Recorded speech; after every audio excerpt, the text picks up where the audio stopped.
আর জিকিরের তালেই থাকেন, বেশি বেশি জিকির করেন যদি সফল কাম হইতে চান। বেশি বেশি জিকির চালিয়ে যান, লা হাওলা দোয়া পড়েন, বিসমিল্লাহির রহমানির রহিম পড়েন, কোরআন শরীফ তেলাওয়াত করেন, 5 ওয়াক্ত জামাতে নামাজ আদায় করেন ইনশাআল্লাহ তাআলা। আর আউযু বিল্লাহি বিসমিল্লাহ, সূরা ফাতিহা, সূরা ইখলাস, আর হলো আয়াতুল কুরসি। সূরা ফাতিহা, সূরা ইখলাস, আয়াতুল কুরসি, তিনটা আমল যদি একসাথে করতে পারেন, কেউ বলবো যে নামাজ পড়ুন না, পড়েন না। এই তিনটা আমল একসাথে করেন। আউযু বিল্লাহি বিসমিল্লাহির রহমানির, আউযু বিল্লাহি মিনাশ শাইতানির রাজিম, বিসমিল্লাহির রহমানির রহিম, আলহামদুলিল্লাহি রাব্বিল আলামিন করে, এরপর আবার বিসমিল্লাহ, সূরা ইখলাস, এরপর হলো আয়াতুল কুরসি পড়বেন। এই তিনটা আমল করবেন। বলতে তিনটা আমলই করবেন, নামাজ পড়ুন না, খারাপ, অসুবিধা নেই, নামাজ পড়েন না। তিনটা আমলই করেন, নামাজ পড়েন না, জান দেখি কেমন পারেন। যে তিনটাই আমল করে নামাজ পড়েন আছে কেউ? এই তিনটা আমলের যে শক্তি, যে স্পিড, আপনার তাই না নামাজে আপনার বানাইব, মসজিদে নিয়ে আপনি না, যে কোনো আমলই 3 বার করে বলতে হয়। সকাল একবার পড়বেন, দুপুর একবার, আবার মাগরিব পরে একবার। এক বসে আপনি এই আমলটা আপনি করবেন। বলবেন যে আমি তো চুরির অভ্যাস আছে, করেন গা চুরি, বা বিড়ির অভ্যাস আছে, খান বিড়ি। এই 3 আমল করেন একসাথে, ইনশাআল্লাহ আপনি পারবেন না, আপনার নামাজে নিবই, আপনার পরিবর্তন হবে, এমন শক্তি এর মধ্যে আছে। আপনি 3টা আমল 3 বারই এক বসাই করে আপনি এই আমলটা করবেন। সকালে ফজর নামাজ পড়ে এই আমলটা করবেন। এই নামাজ না পড়েন, বসে আমল করেন, ওযু করে এই আমলটা করেন, দেখবেন যে 3 দিনও ঘুরবো না। এই আমল করবেন, নামাজ পড়েন লাগবে আপনি জোহরে, ফজরে পরে, জোহরে, এরপরে মাগরিবে, রাত্রিতে শোয়ার আগে আমল করে শুবেন। আর যদি কোন নামাজ পড়লাম না, পরীক্ষা করে দেন। এমন কোন মানুষ আছে যে সূরা ফাতিহা পড়ে, সূরা ইখলাস পড়ে, আয়াতুল কুরসি পড়ে, কিন্তু নামাজ পড়ে না? আসেনি কেউ আসেনি। এর এমন একটা গতি আছে, যে গতিতে আপনাকে টাইনে নিয়ে আসবে। আর বলছে আমি তো ডাকাতি করি, ডাকাতি করেন, আপনি আমল চালিয়ে যান, ডাকাতি বন্ধ হয়ে যাবে। তার কারণ দুইটা, একটা ভালো একটা মন্দ একসাথে কখনো হইতে পারে না। সূরা ফাতিহার আমল, সূরা ইখলাস, আয়াতুল কুরসির আমল, এটা যে প্রচন্ড গতি, এটার সাথে আপনি ডাকাতি করবেন, এটা কখনো মিশবে না। এটা হয় আপনার এটা বাদ হবে না, ওইটা বাদ হবে। এটা পরীক্ষা করে দেন আপনাদের। এবার শুধু তাই না, সূরা ফাতিহার আমল যদি কেউ শুরু করে দেয়, এটা এমন একটা ব্যাপার, সূরা ফাতিহা এবং সূরা ইখলাস, আয়াতুল কুরসির কথা তো কইলেই না, ওটা তো আরেক গতি, ওরা আপনার জীবনের গতি বাড়াবে। আর এই দুইটা হলো আপনার জীবনের যে অন্তরে যে খুলসাত, আলো, লাইট আনবে, আর ওটা হলো গতি বাড়াবে। লাইট যদি হয়, গতির সাথে লাইট যদি হয়, তাহলে পৃথিবী সবই দেখা যায়। সুবহানাল্লাহ। ওটা প্রচন্ড গতি, আয়াতুল কুরসি, ওটা প্রচন্ড শক্তি। আর দুইটা হলো, একটা হলো খুলুসিয়াত, ভিতরের ইখলাস ও দৃঢ়তা আনবে। সূরা ফাতিহা মানুষকে হেদায়েতের আলোর দিকে মানুষকে নিবে, হেদায়েতের আলো হবে, খুলুসিয়াত হবে, আর এ প্রচন্ড গতি, শক্তি পাবেন। তিনটা একসাথে হলে আর লাগে কি? আর জোরে কন, আমল চালিয়ে যান, দেখেন ইনশাআল্লাহ তাআলা। আর এরপরে নামাজ যদি পড়েন, এই আমল যদি করেন, জিকির যদি করেন, তে তো কথাই নেই কোনো, চালিয়ে যান। 5 ওয়াক্ত জামাতে নামাজ, সূরা ফাতিহা, সূরা ইখলাস, আয়াতুল কুরসি, এই আমল, 2 বেলা জিকির, চালিয়ে যান ইনশাআল্লাহ তাআলা। তারপরে কি? তারপরে কই এগুলো আমল কইরা আমরা জানি, এটা আল্লাহ পাক জানি কবুল করে নেন, রহমত করে নেন। বাড়িতে কোনো কিছু নাই, এই চিন্তা আপনার না, আল্লাহর। ও চিন্তা তো আপনার না, আপনার মালিকের চিন্তা। আপনার মালিক কে? আল্লাহ। কয় খাইবেন নাই, অমুক নাই, নাই বলতে কোনো শব্দ নাই। মুমিনের জন্য সব আছে, সুবহানাল্লাহ। যারা মুমিন ব্যক্তি আল্লাহর বিশ্বাস করে, ওদের নাই বলতে কোনো কিছু নাই। এটা নাই, ওটা নাই, হ্যান নাই, তেন না, ওটার কত দুঃখ, আল্লাহ মানে দেখানে পোড়া কবাইলে আমি, এটা ওর কোন ধরনের কথা? এটা হে আল্লাহ মাফ করে দাও, আমি না খান্দা, আমি না লায়েক, আমি নাসিস, আমি এটা কুত্তা। এই কোন ধরনের মোনাজাত? আল্লাহ তোমার কুত্তা বানাইছে, ওয়ালাকাদ কাররামনা বনি আদম। আল্লাহ বলে যে আদম সন্তান আমি তাকে মর্যাদা সম্মানী বানাইছি গোটা বিশ্ব পৃথিবীর উপর। উনি যে কইল কুত্তা, এটা কথা হলো নি। আল্লাহ আমি না খান্দা, না লায়েক, আমি অভারক, আমি গুনাহগার, আমার গুণের খবর যদি এলাকার মানুষ জানতো, আমার লাইতে লাইতে আমার জাতা খবর দিয়ে দিত। আব্বা কইছে আরে যে হেই মোনাজাত করলেন, গুনার খবর মানুষের জানলাম লাইতে জাতা খবর দিয়ে দিত। কি এমন গুনাহ করছেন? এরকম তো কোনো গুনাহ করি দেবী। চিন্তা করা পারে, আল্লাহর কাছে চাও, আল্লাহ আমার যত চিন্তা, আল্লাহুম্মা ইন্নী আউযু বিকা মিনাল হুজনিল হাম্মি ওয়া আউযু বিকা মিনাল হাযনিল কাসি ওয়া আউযু বিকা মিন গালাবাতি দানি ওয়া কাহরি রিজাল লা হাওলা ওয়ালা কুওয়াতা ইল্লা বিল্লাহ। সুবহানাল্লাহ। আল্লাহ তোমার চিন্তার সমস্ত ঋণ সব আল্লাহ পাক ঠিক করে দিবেন। কই বাইতে যাবো টেনশনে আত্তো আই গেনে রে ভাই, তোরা যা বিট পড়ে ওরা এত চিন্তা টেনশন কি, লা হাওলা ওয়ালা কুওয়াতা ইল্লা বিল্লাহ। কিসের বড় চিন্তা টেনশন, এটা নেই ওটা নেই, হ্যাঁ নাই, কোন না বলতে কোনো শব্দ নাই। আল্লাহরে যারা ডাকে, আল্লাহ বলে আমার কাছে সব আছে, আমার যে ডাকে সেও বলবে আছে, যেরকম সুবহানাল্লাহ। শয়তান মনটাকে দুর্বল করে দিবে। অতএব কোনো চিন্তা টেনশন না, আপনার কাজ হলো আপনার মাবুদকে আপনি ডাকবেন, আল্লাহর ডাকবেন। কি হয়েছে না হয়েছে আমি কি জানি, যা হয়েছে মঙ্গলজন হয়েছে, সাইকেল চুরি হয়েছে আলহামদুলিল্লাহ, ঘরে আগুন ধরছে সুবহানাল্লাহ, পোলা মরে গেছে নাউজুবিল্লাহ, সব কবিরা আলহামদুলিল্লাহ আলা কুল্লি হাল। এর মধ্যে থাকেন, আল্লাহ জিকির করতে থাকেন, ওই বই একবার যেরকম সুবহানাল্লাহ। এই ঈমান কি ভিতরে আনা যাবে? সেই ঈমান আনার জন্য, ঈমান বাড়ার জন্য সকালে জিকির, দুপুরে জিকির, দাঁড়িয়ে জিকির, বসে জিকির করতে হবে। আল্লাহ আল্লাহ আল্লাহ আল্লাহ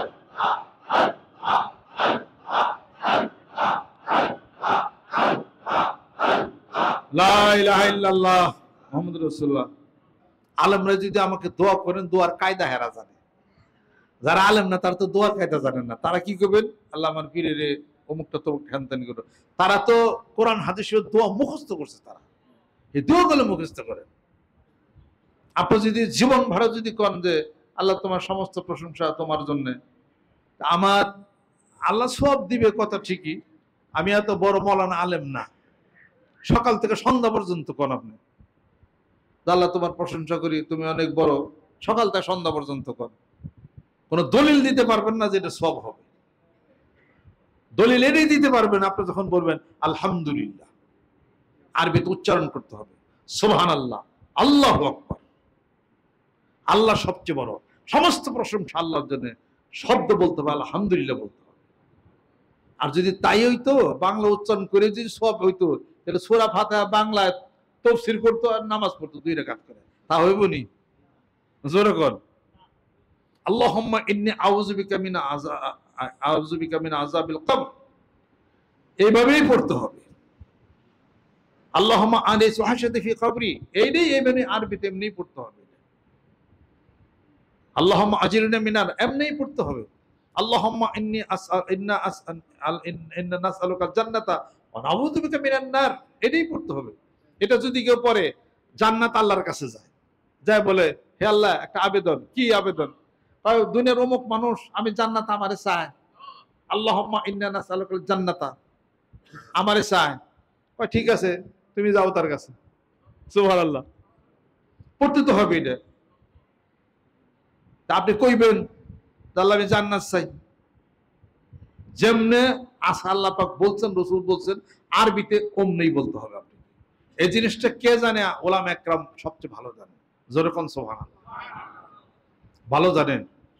15-16 বছর 20টা বছর লেখাপড়া করে, জান্ডারে খরচ করে, আরবির সমস্ত করে পড়ে, আপনি ছোটটা বাংলা কথায় তার পর্যন্ত আপনি যাইতে চান, অতই সোজা। এই জন্য আলেমদের কাছে বসতে হয়। এটা একজন আলেম, শুনেন, একজন আলেম ব্যক্তি যদি বকা দেয়, তা আপনার 10 বার সুবহানাল্লাহ করছে বেশি। আমি একদিন বক্তব্য বলছিলাম, একজন সৌদি আরবের যে ভিতরে ইমানের কোয়ারটা, যে আপনি যে নামাজ পড়েন না, আপনার নামাজ পড়ছে খারে খারে সিগারেট খাওয়ানো ভালো। তার কারণ কি শোনেন, আমি এক জায়গায় গাড়িতে উঠে সৌদিতে গেছিলাম, যাওয়ার পরে কয়েকজন আমরা ছিলাম আর কি, যে আজান দিছে, ফট করে গাড়িটা থামাইছে, থামিয়ে 1 রিয়াল দেখলাম যে একটা মেসাক কিনে মেসাক করতেছে। ওর কিন্তু গাড়ির ড্রাইভার, দাঁড়িয়ে বসে কিছুই নেই, মেসাক কিনছে কিনে গাড়ি লক করে সেরে আল্লাহ এই হাজির নামো, নামাজ।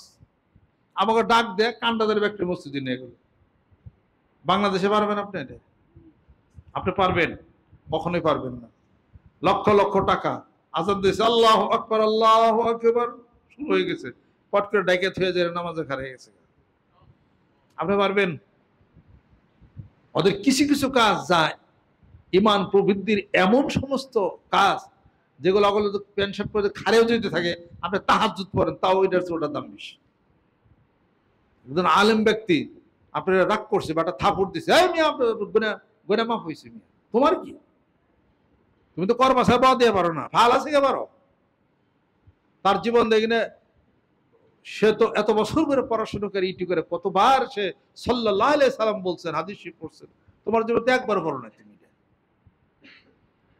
কাজে সে যে খুশি হয়ে একটা কথা বলবো ওটাও তোমার জন্য সওয়াব, সে যে রাগ করছে ওটাও তোমার জন্য সওয়াব, সে তো ধমক দিছে তাও তোমার জন্য সওয়াব, থাপড় দিছে তাও তোমার জন্য সওয়াব। তা মনে রেখে দিও, এই আলেম ব্যক্তি তোমাকে কখনো খুন করবে না, তার কারণ তার ইলম তাকে পাহারা দিতেছে। তোমারও পাহারা দেয় কেন? তোমার তো কোরআন হাদিসের জ্ঞান নাই বিদে তো তুমি একজন চাক্কু মারছো, গলার মধ্যে রশি পেঁচিয়ে তুমি মেরে হালাইছো।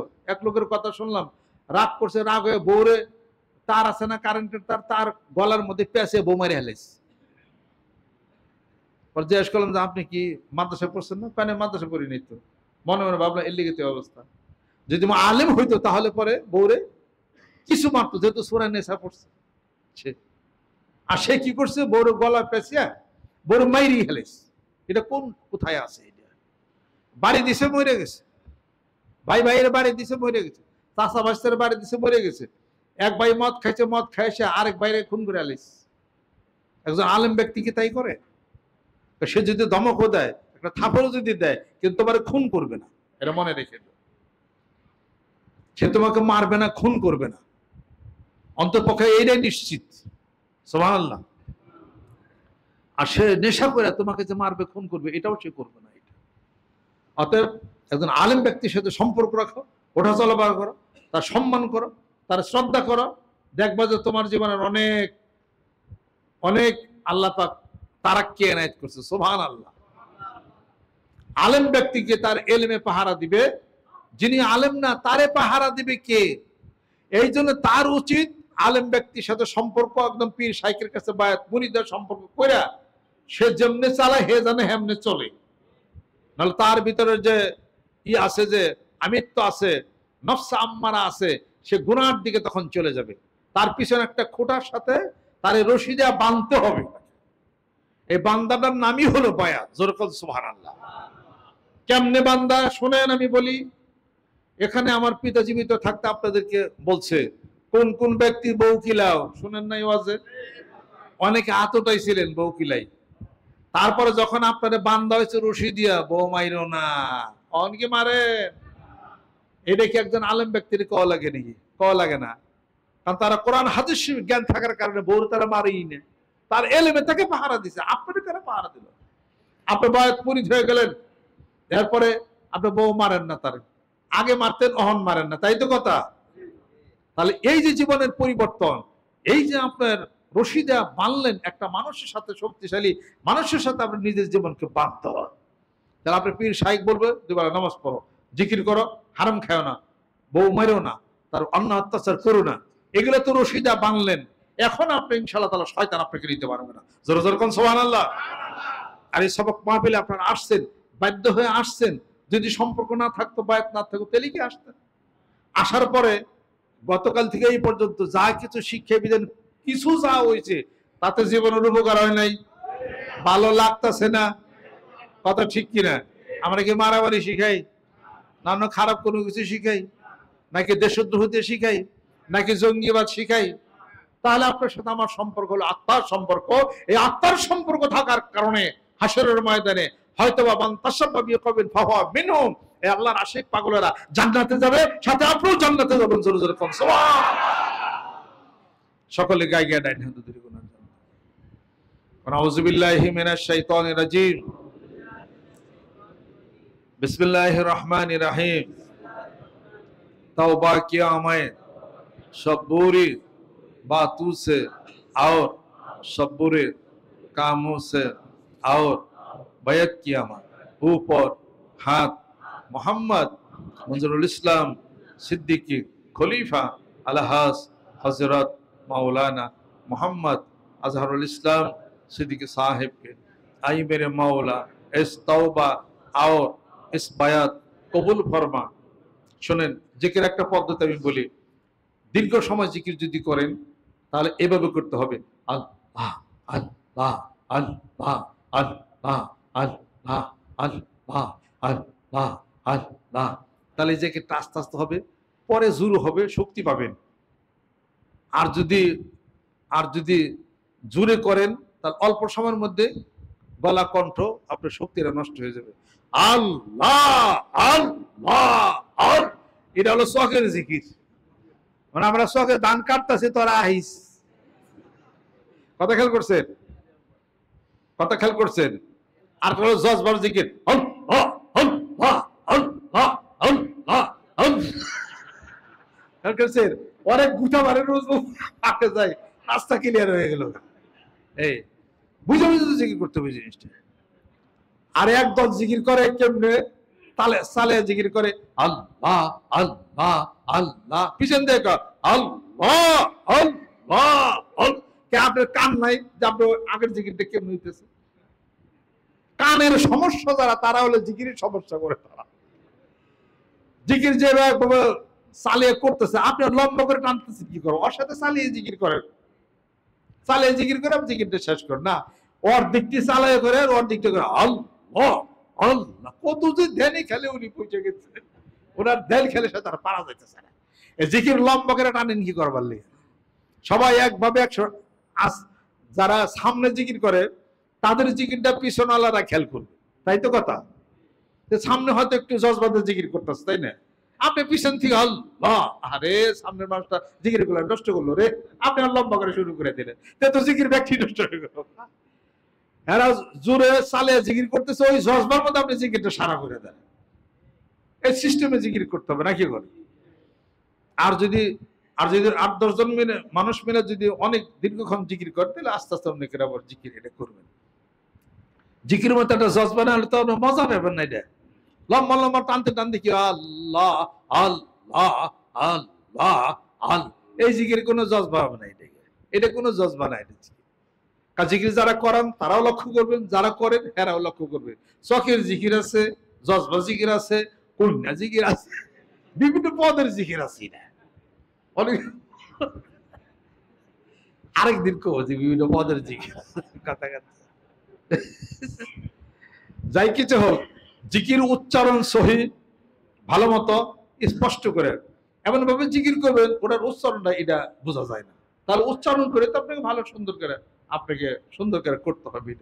এটার কোনো মানে আছে? উচ্চারণ করে সুন্দর করেই করবেন, আবার জজবার সাথে জিকিরটা এটা হবে। আল্লাহ পাক যেন কবুল করে নেন, রহমত বরকত আল্লাহ পাক যেন নাজিল করে দেন। আল্লাহ একটু নাস্তা খেয়ে নেই, অনেকক্ষণ কথা শুনছে, আমিও কথা কইতে খিদা লাগছে, দরকার নাই একটু নাস্তার জায়গায় শরীরটা একটু চাঙ্গা বানাইয়া একটা পান মুখে দেওয়ার পয়সা যান। আল্লাহুম্মা আমিন।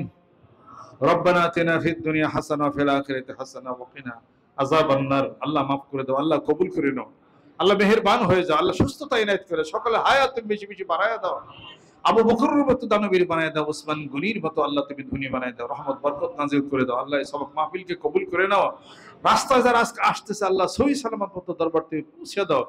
দুর্যোগপূর্ণ আবহাওয়ার মধ্যে আল্লাহ যারা আসছে আল্লাহ তুমি তাদেরকে কবুল করে নাও। দূরে যারা বাড়িতে যারা আছে আসতে পারেন আল্লাহ তাদেরকে তুমি কবুল করে নাও। মেয়েরা যারা আছেন আল্লাহ কবুল করে নাও, রহমত বরকত নাজিল করে দাও। কলবের দরজাগুলো কি তুমি খুলে দাও। এই মাহফিলের হাদিয়াটুকু আমার পিতামাতার রুহুর উপর পৌঁছে দাও। যাদের পিতামাতা আত্মীয়স্বজন ইন্তেকাল করেছেন আল্লাহ তাদের রুহুর উপর আর হাদিয়া পৌঁছে দাও। আল্লাহুম্মা হাসিবনি হিসাবান ইয়াসিরা, সহজ হিসাব আমাদেরকে তুমি ইনায়েত তুমি করে দাও। কলব থেকে দুনিয়ার সমস্ত চিন্তা চেতনা খেয়াল যা আছে নেফাকি সব তুমি দূর করে দাও, রহমত বরকত তুমি নাজিল করে দাও। তাকাব্বাল মিন্না ইন্নাকা আনতাস সামিউল আলিম ওয়া তুব আলাইনা ইন্নাকা আনতাত তাওয়াবুর রহিম। বিহাক্কি কালিমে তাইয়্যিব লা ইলাহা ইল্লাল্লাহু মুহাম্মাদুর রাসূলুল্লাহ। আসসালামু আলাইকুম।